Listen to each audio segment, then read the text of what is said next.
joint meeting will come to order.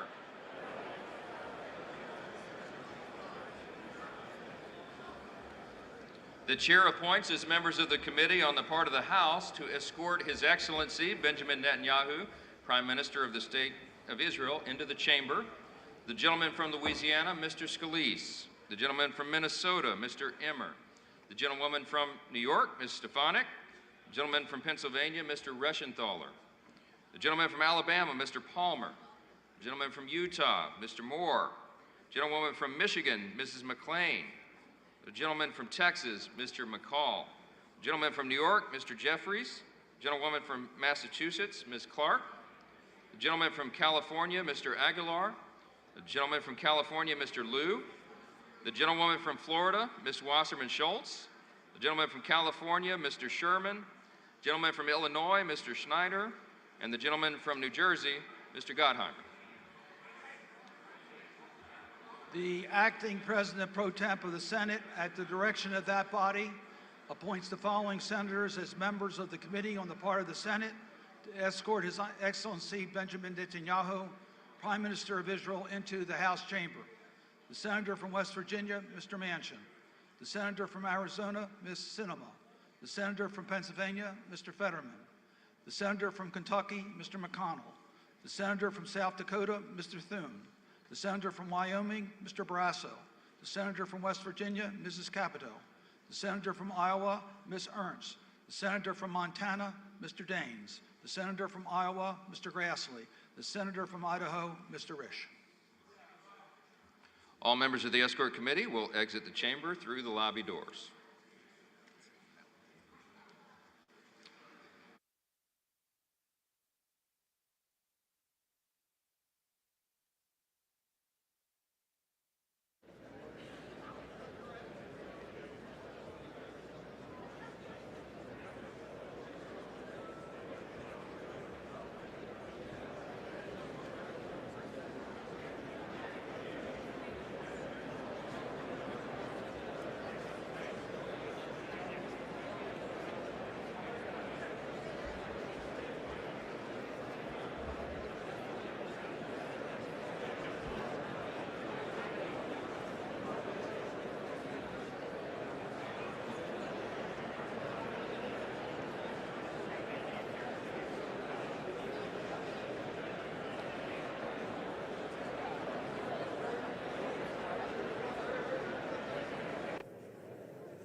Members of Congress, I have the high...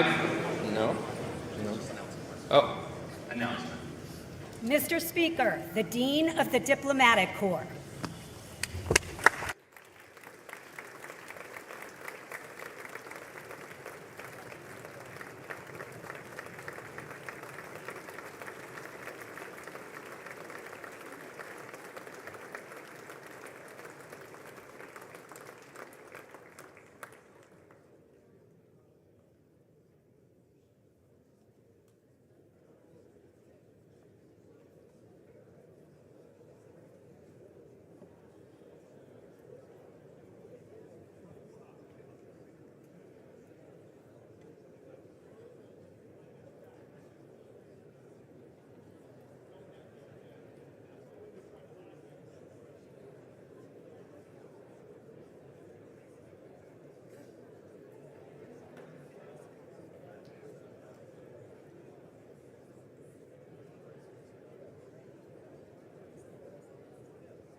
Speaker, the Prime Minister of the State of Israel.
Members of Congress, I now have the high privilege and distinct honor of presenting to you His Excellency Benjamin Netanyahu, Prime Minister of Israel. Thank you.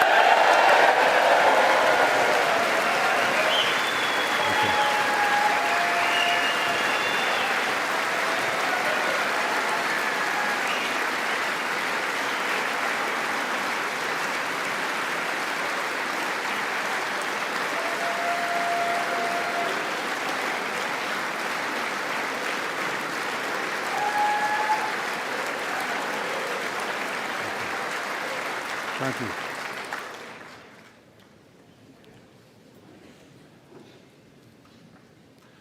Speaker of the House, Mike Johnson, Senator Ben Cardin, Minority Leader Hakeem Jeffries, Senate Majority Leader Chuck Schumer, Senate Minority Leader Mitch McConnell, Senators, members of Congress, distinguished guests. Mr. Speaker, I want to thank you for giving me the profound honor of addressing this great citadel of democracy for the fourth time.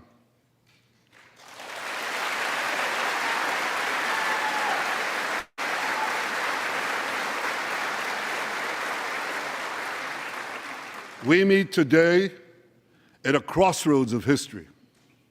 Our world is in upheaval. In the Middle East, Iran's axis of terror confronts America, Israel, and our Arab friends. This is not a clash of civilizations. It's a clash between barbarism and civilization.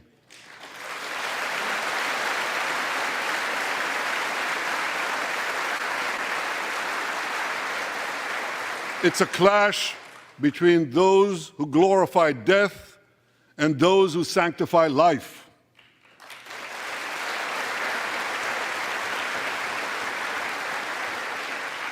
For the forces of civilization to triumph, America and Israel must stand together.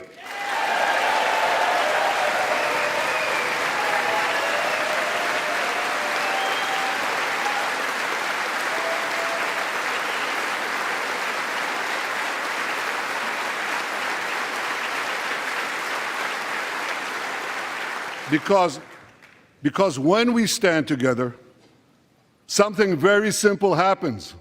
We win, they lose.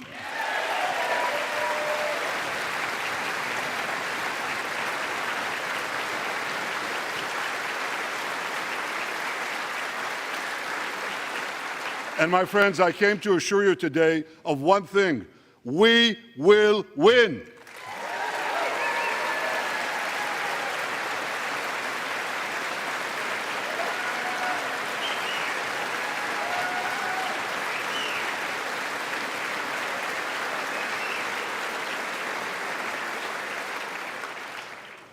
Ladies and gentlemen, like December 7th, 1941, and September 11th, 2001, October 7th is a day that will forever live in infamy.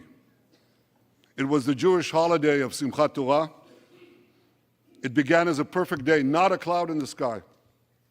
Thousands of young Israelis were celebrating at an outdoor music festival. And suddenly, at 6:29 a.m., as children were still sleeping soundly in their beds in the towns and kibbutzim next to Gaza, suddenly heaven turned into hell. 3,000 Hamas terrorists stormed into Israel. They butchered 1,200 people from 41 countries, including 39 Americans. Proportionately, compared to our population size, that's like 20 9/11s in one day. And these monsters, they raped women, they beheaded men, they burnt babies alive, they killed parents in front of their children, and children in front of their parents. They dragged 255 people, both living and dead, into the dark dungeons of Gaza. Israel has already brought home 135 of these hostages, including 7 who were freed in daring rescue operations.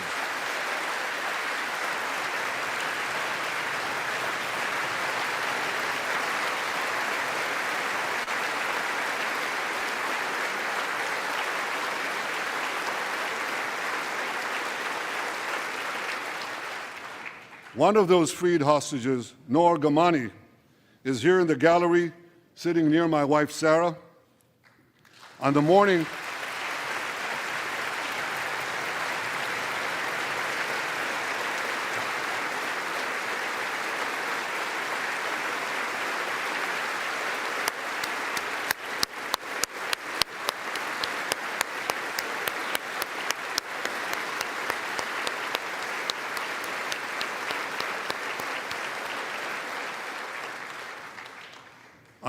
of October 7th, the entire world saw Noah's look of desperation as she was violently abducted to Gaza on the back of a motorcycle.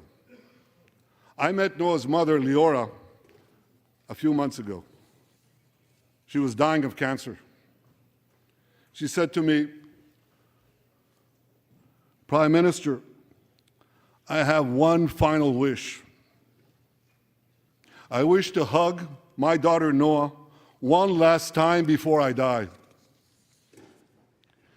2 months ago, I authorized a breathtaking commando rescue operation. our special forces, including a heroic officer named Arnon Zmora, who fell in this battle, rescued Noah and 3 other hostages.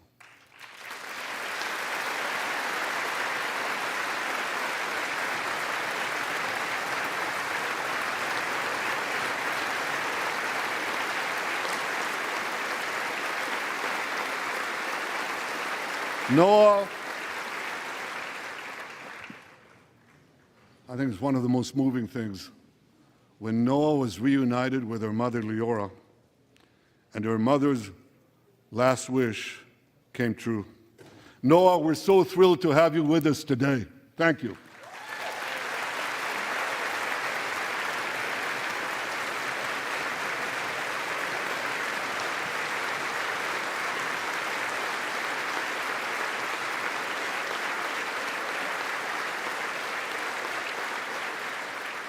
Many hostage families are also here with us today, including Eliyahu Bibas.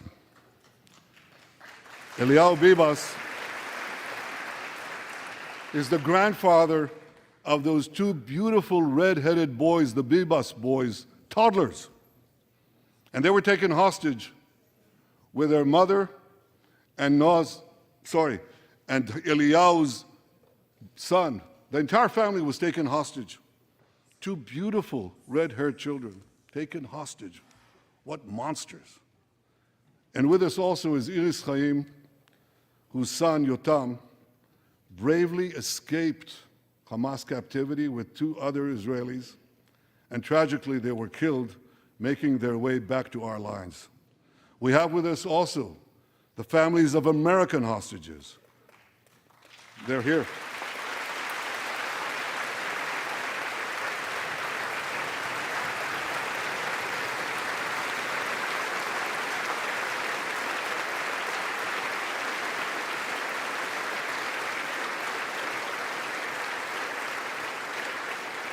The pain these families have endured is beyond words. I met with them again yesterday, and I promised them this: I will not rest until all their loved ones are home, all of them.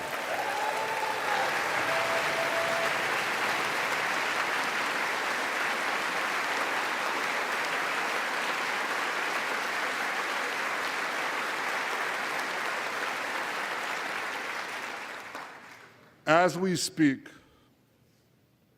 we're actively engaged in intensive efforts to secure their release, and I'm confident that these efforts can succeed. Some of them are taking place right now.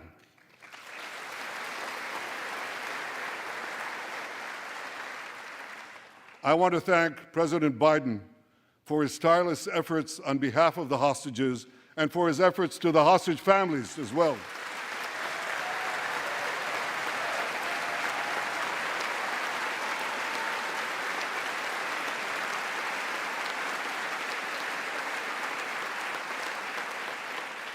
I thank President Biden for his heartfelt support for Israel after the savage attack on October 7th. He rightly called Hamas sheer evil. He dispatched 2 aircraft carriers to the Middle East to deter a wider war. And he came to Israel to stand with us during our darkest hour, a visit that will never be forgotten.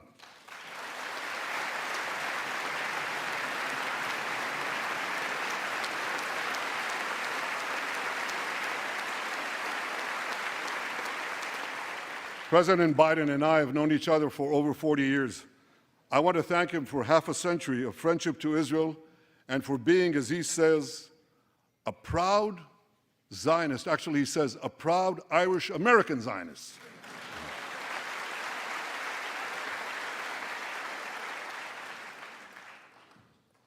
My friends, for more than 9 months, Israel's soldiers have shown boundless courage.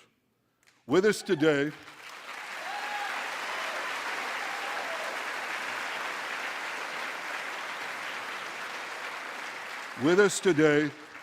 is Lieutenant Avichai Reuven.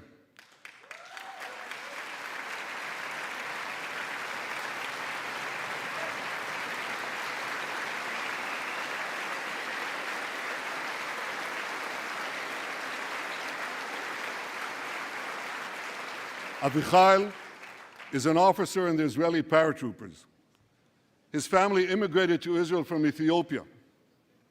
In the early hours of October 7th, Avichai heard the news of Hamas's bloody rampage. He put on his uniform, grabbed his rifle, but he didn't have a car. So he ran 8 miles to the front lines of Gaza to defend his people.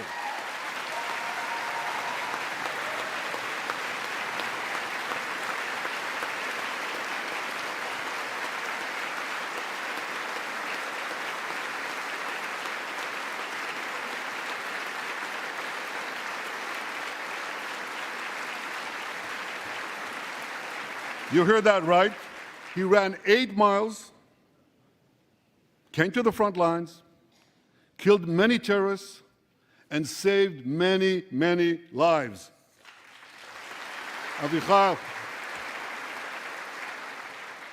we all honor your remarkable heroism. Another Israeli is with us here today, and he's stand up right next to Avichai. This is Master Sergeant Ashraf al-Bakhiri.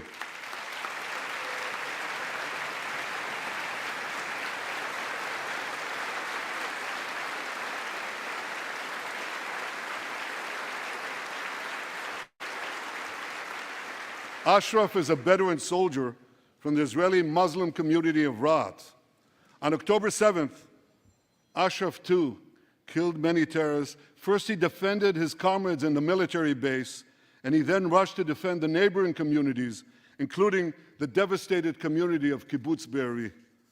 Like Ashraf,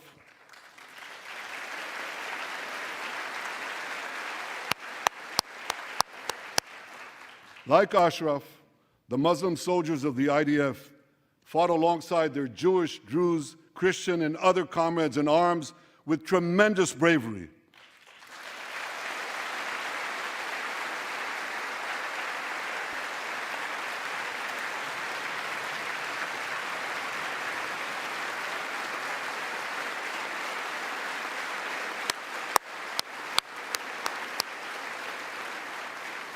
A third hero, Lieutenant Asa Sofer, is also here with us.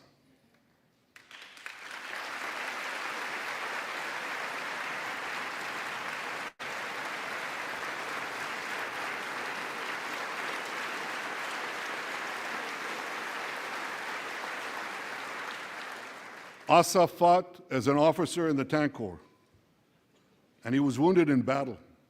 He was wounded in battle while protecting his fellow soldiers from a grenade. He lost his right arm and the vision in his left eye. He's recovering, and incredibly, within a short time, Asa will soon return to active duty as a commander of a tank company.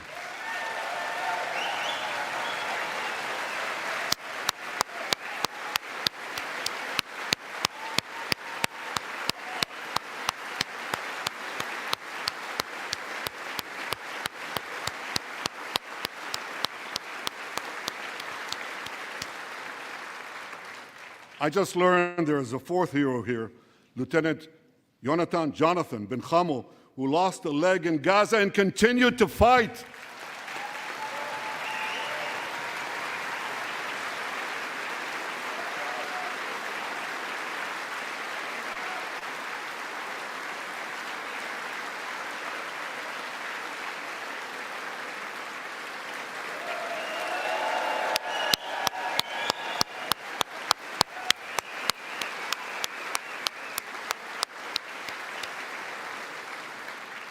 My friends, these are the soldiers of Israel, unbowed, undaunted, unafraid.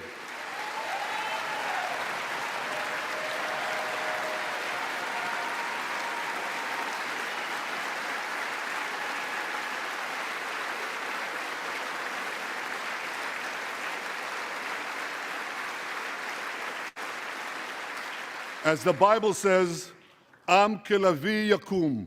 They shall rise like lions. They have risen like lions. The lions of Judah, the lions of Israel.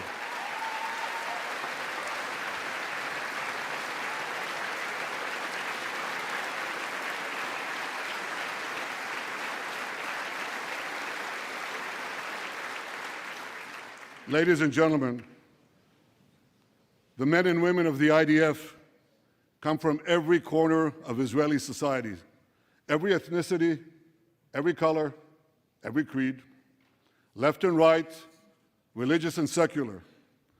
All are imbued with the indomitable spirit of the Maccabees, the legendary Jewish warriors of antiquity. With us today is Yechiel Leiter, the father of one of those Maccabees. Yechiel's father escaped the Holocaust and found refuge in America. As a young man, Yechiel moved to Israel and raised a family of 8 children. He named his eldest son, Moshe, after his late father. Moshe became an exemplary officer in one of our elite commando units. He served with distinction for 2 decades while raising 6 beautiful children of his own. On October 7th, Moshe volunteered to return to combat. 4 weeks later, he was killed when a booby-trapped mine exploded in a tunnel shaft right next to a mosque. At his son's funeral, Yechiel said this: "If the state of Israel had not been established after the Holocaust, the image engraved in our collective memory would have been the photograph of that helpless Jewish boy in the Warsaw Ghetto holding his hands up in the air with Nazi rifles pointed at him. But because of the birth of Israel," Yechiel continued, "because of the courage of soldiers like my son Moshe, the Jewish people are no longer helpless in the face of our enemies."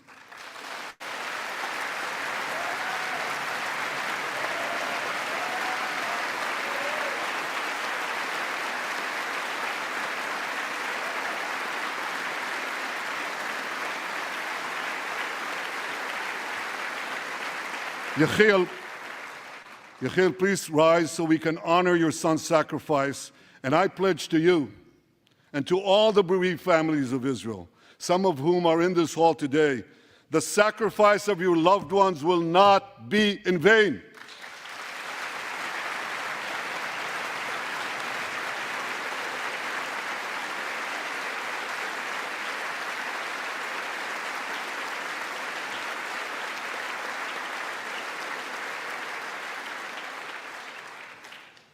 It will not be in vain because for Israel, never again must never be an empty promise.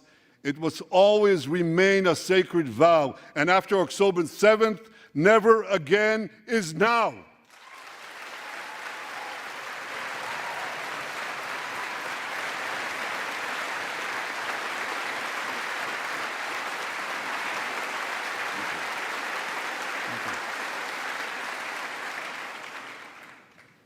My friends, defeating our brutal enemies requires both courage and clarity.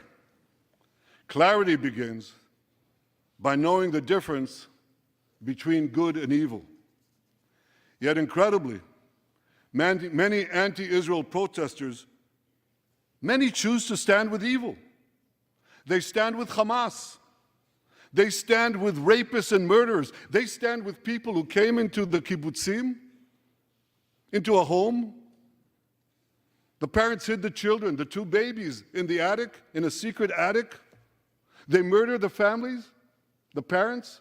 They find the secret latch to the hidden attic, and then they murder the babies. These protesters stand with them. They should be ashamed of themselves.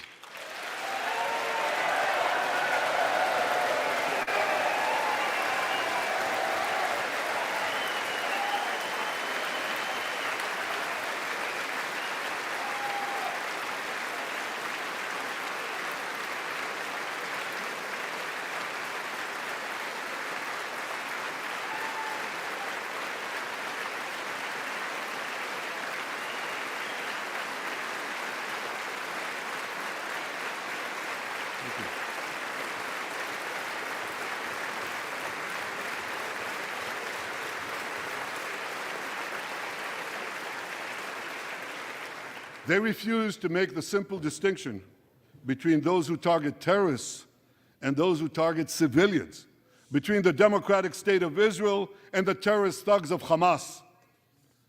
We recently learned from the National Security Director, U.S. Director of National Intelligence, that Iran is funding and promoting anti-Israel protests in America. They want to disrupt America. So these protesters burn American flags even on the 4th of July. And I wish to salute the fraternity brothers at the University of North Carolina who protected the American flag against these anti-Israel protesters.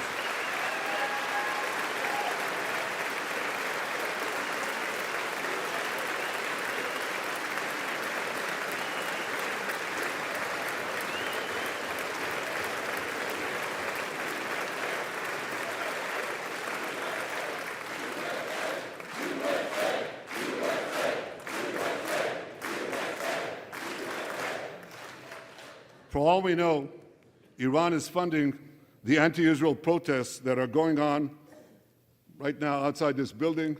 Not that many, but they're there, and throughout the city. Well, I have a message for these protesters. When the tyrants of Tehran, who hang gays from cranes and murder women for not covering their hair, are praising, promoting, and funding you, you have officially become Iran's useful idiots.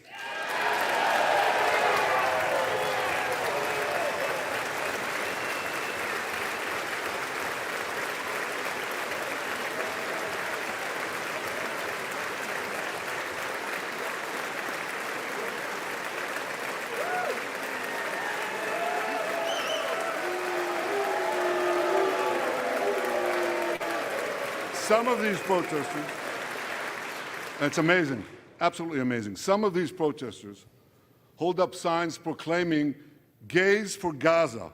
They might as well hold up signs saying chickens for KFC.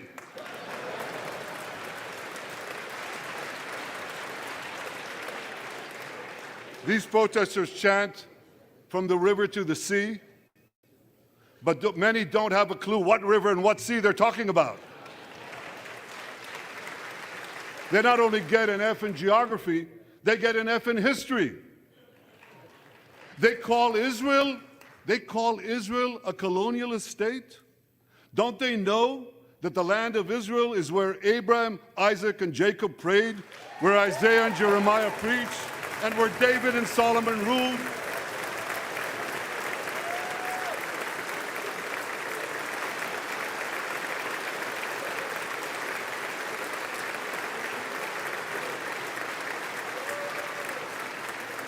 For nearly 4,000 years, the land of Israel has been the homeland of the Jewish people. It's always been our home. It will always be our home.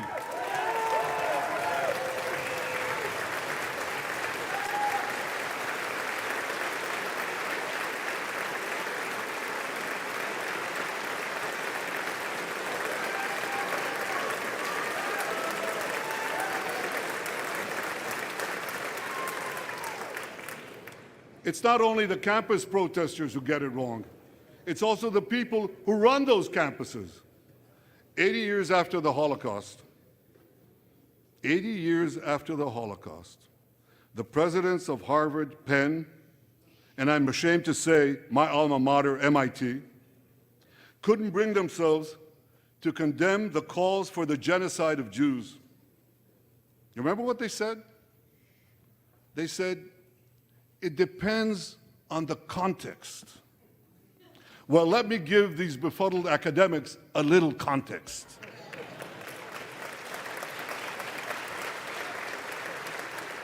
Anti-Semitism is the world's oldest hatred. For centuries, the massacre of Jews was always preceded by wild accusations. We were accused of everything from poisoning wells to spreading plagues, to using the blood of slaughtered children to bake Passover matzahs.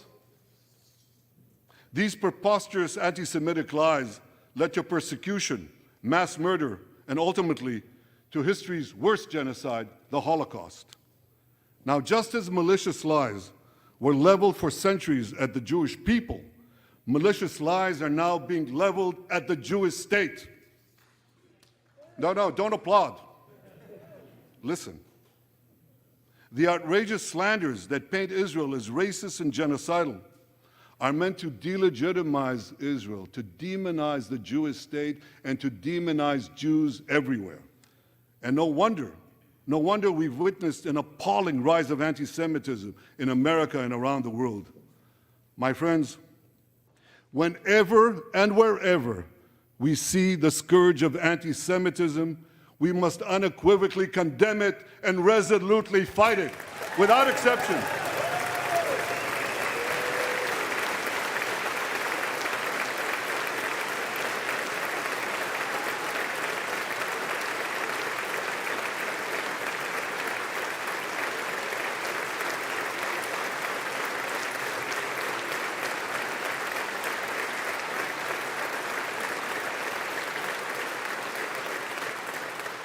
And don't be fooled when the blood libels against the Jewish state come from people who wear fancy silk robes and speak in lofty tones about law and justice.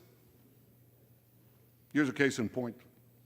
The prosecutor of the International Criminal Court has shamefully accused Israel of deliberately starving the people of Gaza. This is utter, complete nonsense. It's a complete fabrication.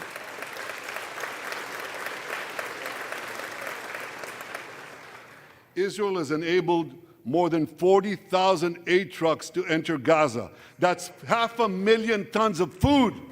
And that's more than 3,000 calories for every man, woman, and child in Gaza.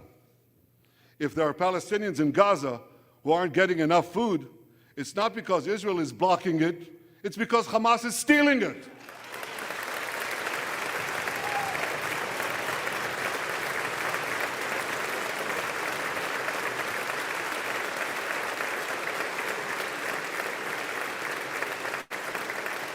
So much for that lie, but here's another. The ICC prosecutor accuses Israel of deliberately targeting civilians. What in God's green earth is he talking about? The IDF has dropped millions of flyers, sent millions of text messages, made hundreds of thousands of phone calls to get Palestinian civilians out of harm's way. But at the same time, Hamas does everything in its power to put Palestinian civilians in harm's way. They fire rockets from schools, from hospitals, from mosques. They even shoot their own people when they try to leave the war zone. A senior Hamas official, Fathi Hamad, boasted, listen to this, he boasted that Palestinian women and children excel at being human shields. His words, excel at being human shields. What monstrous evil. For Israel, every civilian death is a tragedy. For Hamas, it's a strategy. They actually want Palestinian civilians to die so that Israel will be smeared in the international media and be pressured to end the war before it's won. This would enable Hamas to survive another day and, as they vowed, to carry out October 7th again and again and again. Well, I want to assure you, no matter what pressure is brought to bear, I will never allow that to happen.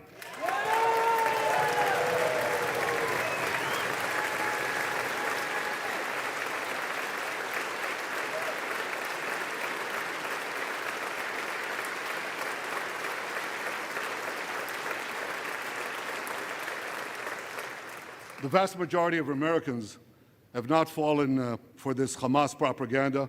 They continue to support Israel. And I want to say thank you, America, and thank you, senators and House members who continue to support us, continue to support Israel, continue to support the truth, and see through the lies.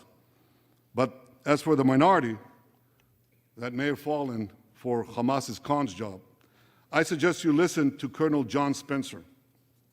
John Spencer is head of urban warfare studies at West Point. He studied every major urban conflict. I was going to say in modern history. He corrected me, no, in history. Israel, he said, has implemented more precautions to prevent civilian harm than any military in history and beyond what international law requires.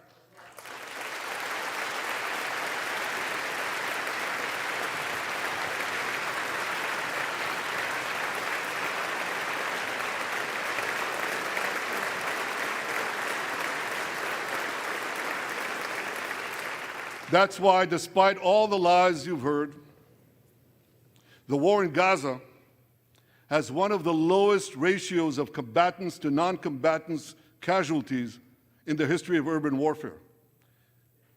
And you want to know where it's lowest in Gaza? It's lowest in Rafah. In Rafah. Remember what so many people said? If Israel goes into Rafah, there'll be thousands, maybe even tens of thousands of civilians killed. Well, last week, I went into Rafah. I visited our troops as they finished fighting Hamas's remaining terrorist battalions. I asked the commander there, how many terrorists did you take out in Rafah? He gave me an exact number, 1,203. I asked him, how many civilians were killed? He said, Prime Minister, practically none, with the exception of a single incident where shrapnel from a bomb hit a Hamas weapons depot and unintentionally killed 24 people. The answer is practically none. You want to know why? Because Israel got the civilians out of harm's way, something people said we could never do, but we did it.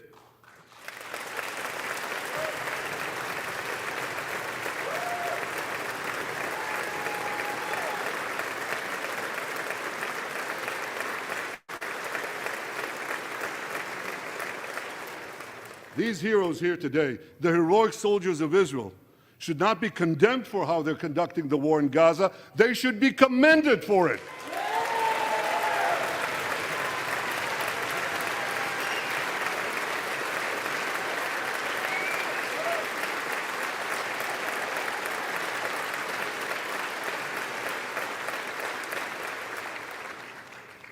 I want to thank all of you here today who forcefully opposed the false accusations of the ICC and stood up for the truth. These lies are not only libelous, they're downright dangerous. The ICC is trying to shackle Israel's hands and prevent us from defending ourselves. And if Israel's hands are tied, America is next. And I'll tell you what else is next. The ability of all democracies to fight terrorism will be imperiled. That's what's on the line. So let me assure you, the hands of the Jewish state will never be shackled. Israel will always defend itself.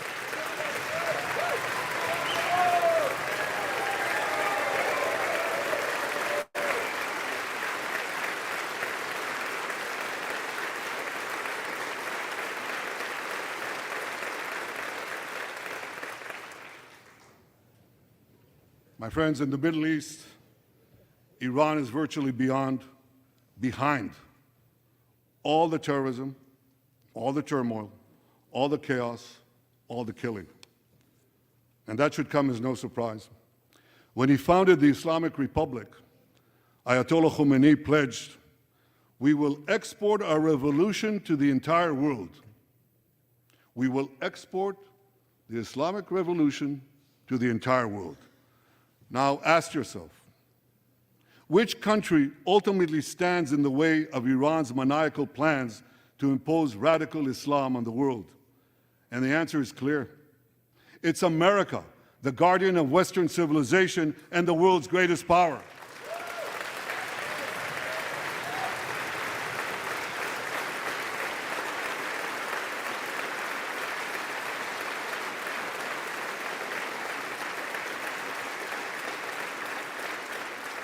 That's why Iran sees America as its greatest enemy.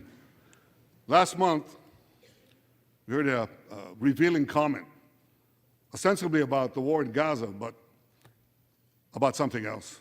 It came from the foreign minister of Iran's proxy, Hezbollah, and he said this: "This is not a war with Israel. Israel," he said, "is merely a tool. The main war, the real war, is with America." Iran's regime has been fighting America from the moment it came to power. In 1979, it stormed the American embassy. It held scores of Americans hostage for 444 days. Since then, Iran's terrorist proxies have targeted America in the Middle East and beyond. In Beirut, they killed 241 U.S. servicemen. In Africa, they bombed American embassies. In Iraq, They supplied explosives to maim and kill thousands of American soldiers. In America, they actually sent death squads. They sent death squads here to murder a former Secretary of State and a former National Security Advisor. And as we recently learned, they even brazenly threatened to assassinate President Trump. But Iran understands that to truly challenge America, it must first conquer the Middle East. And for this, it uses its many proxies, including the Houthis, Hezbollah, and Hamas. Yet in the heart of the Middle East, standing in Iran's way, is one proud pro-American democracy, my country, the State of Israel.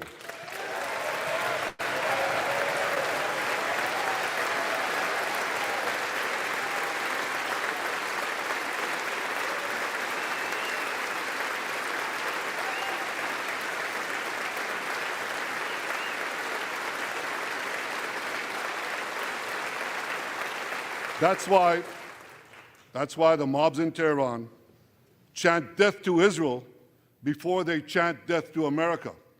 For Iran, Israel is first, America is next. So when Israel fights Hamas, we're fighting Iran. When we fight Hezbollah, we're fighting Iran. When we fight the Houthis, we're fighting Iran. And when we fight Iran, we're fighting the most radical and murderous enemy of the United States of America. And one more thing. When Israel acts to prevent Iran from developing nuclear weapons that could destroy Israel and threaten every American city, every city that you come from, we're not only protecting ourselves, we're protecting you.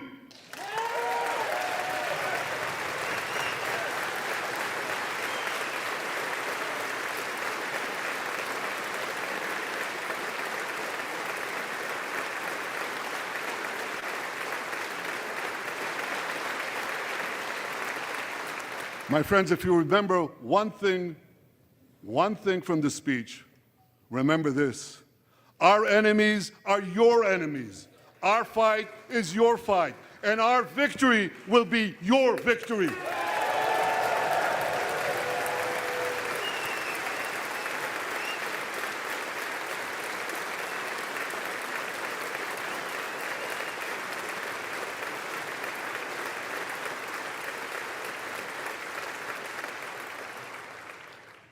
Ladies and gentlemen, that victory is in sight.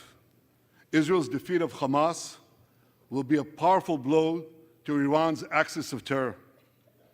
Another part of that axis, Hezbollah, attacked Israel on October 8th, a day after the Hamas attack. It has launched thousands of missiles and drones against us. 80,000 of our citizens in northern Israel evacuated their homes, becoming effectively refugees in their own land. We are committed to returning them home. We prefer to achieve this diplomatically. But let me be clear. Israel will do whatever it must do to restore security to our northern border and return our people safely to their homes.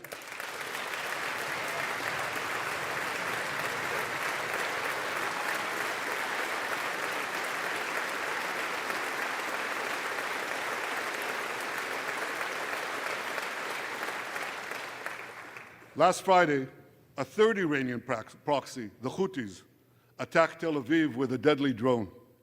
It exploded a few hundred feet from the American consulate, killing one person and injuring 9. On Saturday, I authorized a swift response to that attack. All our enemies should know this. Those who attack Israel will pay a very heavy price. And as we defend ourselves,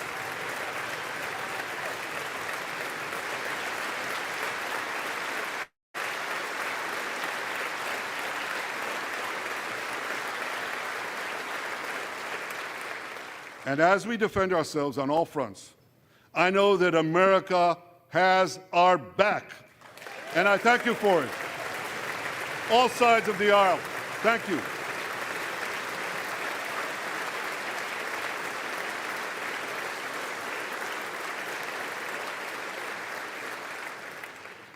My friends, for decades, America has provided Israel with generous military assistance, and a grateful Israel has provided America with critical intelligence that saved many lives. We've jointly developed some of the most sophisticated weapons on earth. I choose my words carefully. We've jointly developed some of the most sophisticated weapons on earth that help protect both our countries. And we also help keep American boots, we help keep Americans' boots off the ground while protecting our shared interests in the Middle East.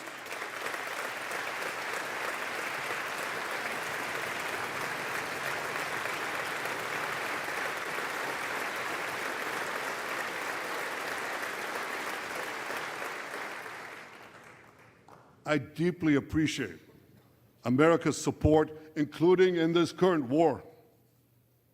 But this is an exceptional moment. Fast-tracking U.S. military aid can dramatically expedite an end to the war in Gaza and help prevent a broader war in the Middle East.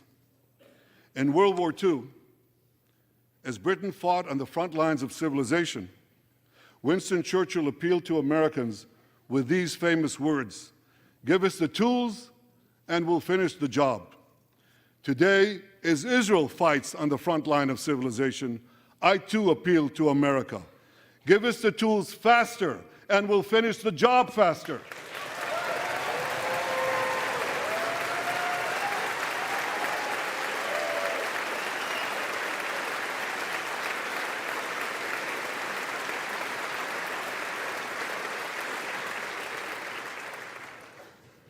My dear friends, the war in Gaza could end tomorrow if Hamas surrenders, disarms, and returns all the hostages.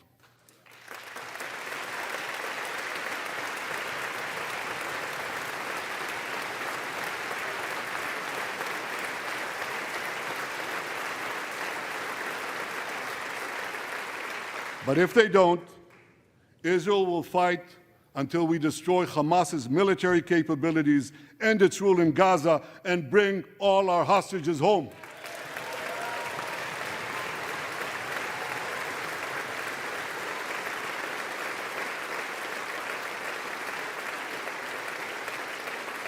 That's what total victory means, and we will settle for nothing less. The day after we defeat Hamas, a new Gaza can emerge. My vision for that day is of a demilitarized and de-radicalized Gaza. Israel does not seek to resettle Gaza, but for the foreseeable future, we must retain overriding security control there to prevent the resurgence of terror, to ensure that Gaza never again poses a threat to Israel.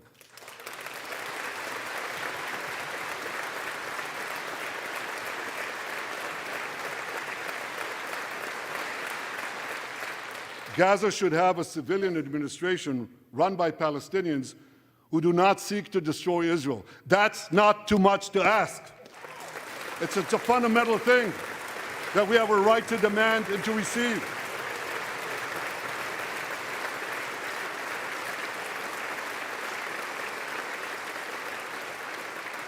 A new generation of Palestinians must no longer be taught to hate Jews, but rather to live in peace with us.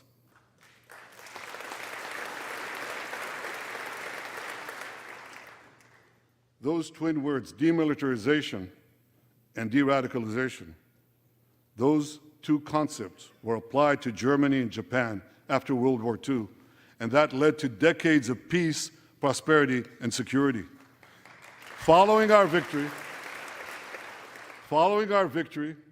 with the help of regional partners, the demilitarization and de-radicalization of Gaza can also lead to a future of security, prosperity, and peace. That's my vision for Gaza.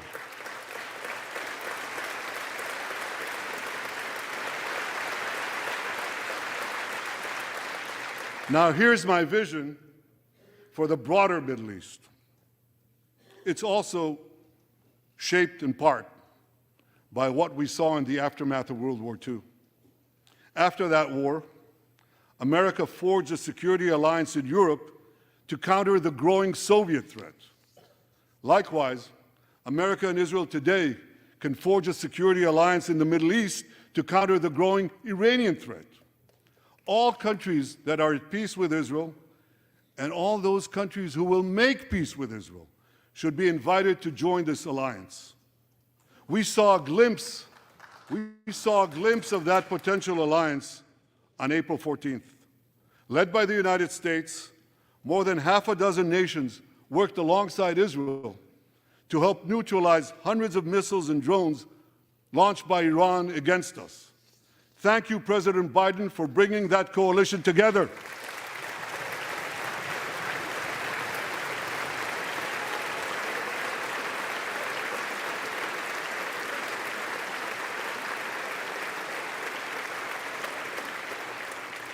The new alliance I envision would be a natural extension of the groundbreaking Abraham Accords. Those accords saw peace forged between Israel and 4 Arab countries, and they were supported by Republicans and Democrats alike. I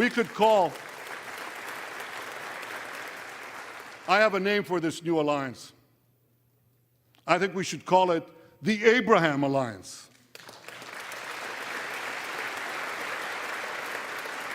I want to thank President Trump for his leadership in brokering the historic Abraham Accords.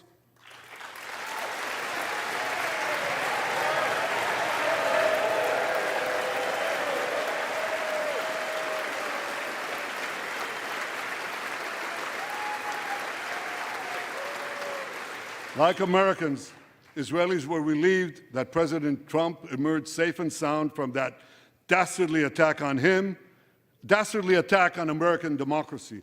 There is no room for political violence in democracies.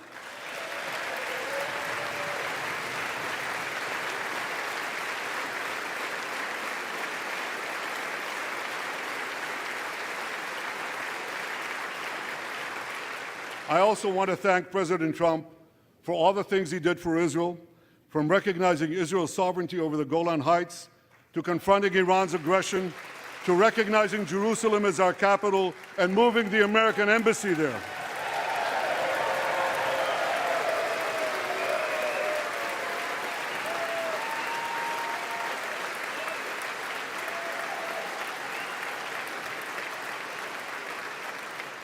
That's Jerusalem, our eternal capital, never to be divided again.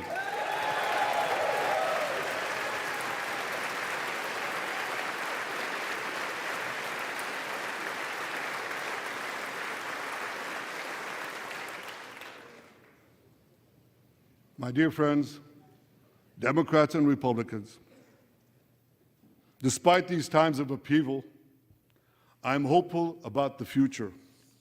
I'm hopeful about Israel because my people, the Jewish people, emerged from the depths of hell, from dispossession and genocide.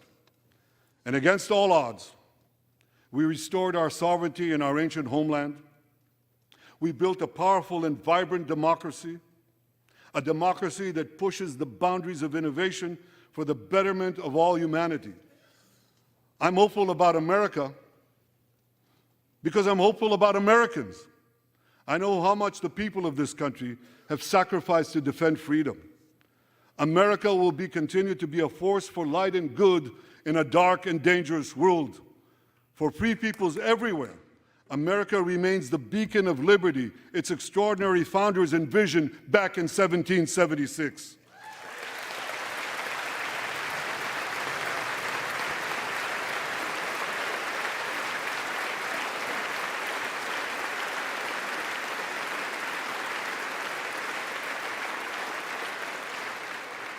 Working together, I'm confident that our two nations will vanquish the tyrants and terrorists who threaten us both. As Israel's Prime Minister, I promise you this: no matter how long it takes, no matter how difficult the road ahead, Israel will not relent, Israel will not bend. We will defend our land, we will defend our people, we will fight until we achieve victory. Victory over liberty, rather victory of liberty over tyranny, victory of life over death, victory of good over evil. That's our solemn commitment.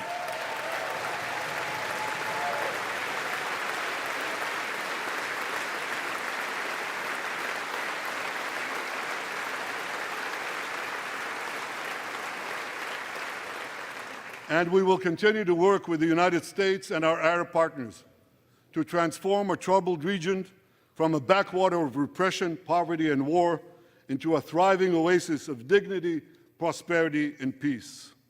In this noble mission, as in many others, Israel will always remain America's indispensable ally. Through thick and thin,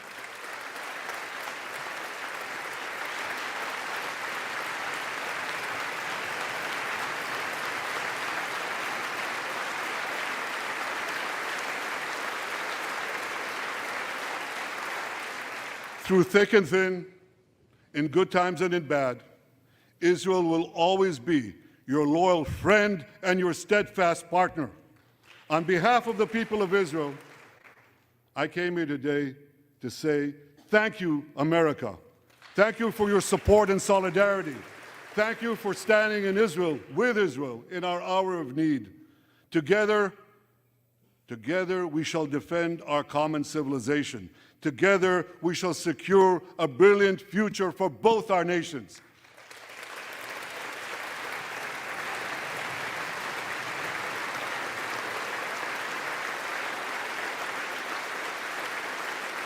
May God bless Israel, may God bless America, and may God bless the great alliance between Israel and America forever.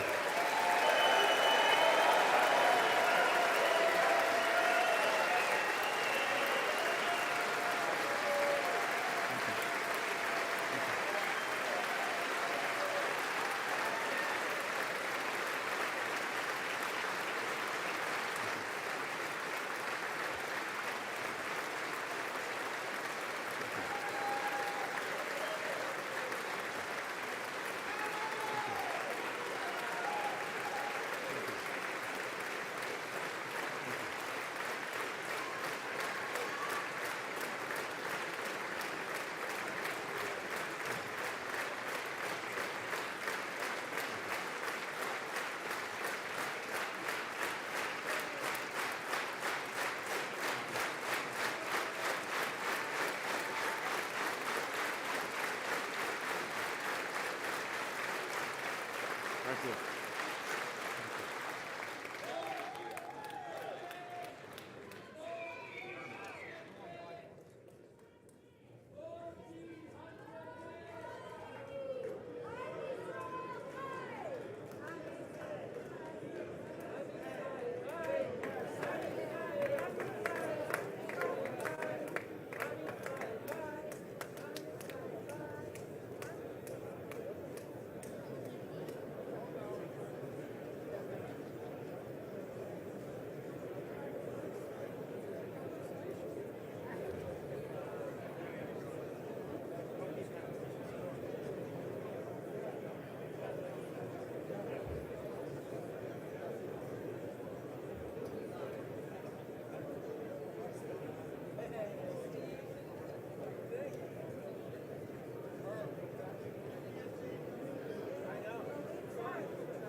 The purpose of the joint meeting having been completed, the chair declares the joint meeting of the two houses now dissolved. The House will continue in recess, subject to the call of the chair.